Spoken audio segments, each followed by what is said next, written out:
श्री स्वामी समर्थ मित्रांनो, तर आज होता मार्गशीर्ष महिन्यातला शेवटचा गुरुवार.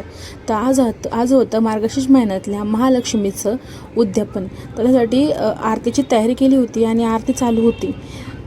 आणि हे आमच्या घरातले खरेखुरे भक्त बघा आरतीच्या टायमिंगला पण यांचा फेस कसा आहे. आणि इथं आरती आता संपन्न होत आली होती आणि तर मग मला थोडं नाही का म्हणजे स्वयंपाकाची तयारी करायची होती. मग मी चपात्या वगैरे लाटायला घेतलं, कारण मग मी ऑलरेडी चपात्याचं पीठ मळून ठेवलं होतं आणि उशीर पण थोडा भरपूर झाला होता. आणि माझा भाऊ माझ्यासाठी आरती घेऊन आला आहे आणि मी व्हिडिओ शूट करते म्हणून परत चालला आहे. असं कुठं असतं का मित्रांनो, सांगा बरं तुम्हीच. आणि इथं आता मी नाही का मेथीच्या भाजीची तयारी करते आहे आणि इथं त्याच्यामध्ये नाही का ग्लासामध्ये नाही का लसूण आणि हिरव्या मिरच्या वाटत होते. काय करणार हो, खलबत्ताच नाही ना त्याच्यामुळं. आणि इथं आमच्या घरामध्ये आता एक बाई यायला चालू झाली होती. हळदी कुंकाला बोलवलं होतं मम्मीने त्यांना जाऊन, त्याच्यामुळे मग त्यांचा थोडासा व्हिडिओ शूट केला. आणि इथे आता मी मेथीच्या भाजीची फोडणीची तयारी करते. तर बघा, तर सगळ्यात माहिती मेथीची रेसिपी काय एवढं अवघड नाही आहे, सिम्पल आहे. काय मस्त आपलं तेल, मीठ आणि थोडंसं लसूण आणि हिरवी मिरची पेस्ट टाकली की मस्त छान भाजी होते चवीला. तर इथं मीठ ठेचलेला लसूण आणि हिरवी मिरची टाकली होती.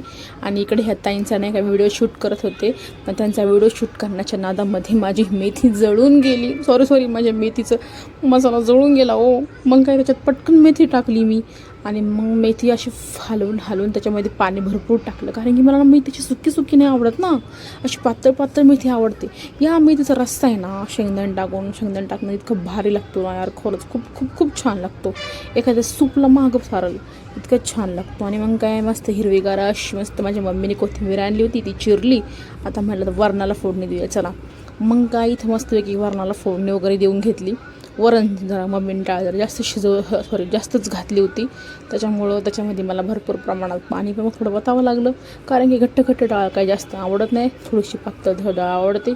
मग ही अशी घट्ट डाळ बघा, थोडं पाणी टाकलं, वरून कोथिंबीर टाकली, मीठ टाकलं बरं का. हां, आणि इथं माझी मेथीची भाजी पण रेडी झाली होती. मेथीची भाजी मस्त शिजून झाली होती. इतकी भूक लागली होती ना, असं वाटत होतं जेवायला बसावं.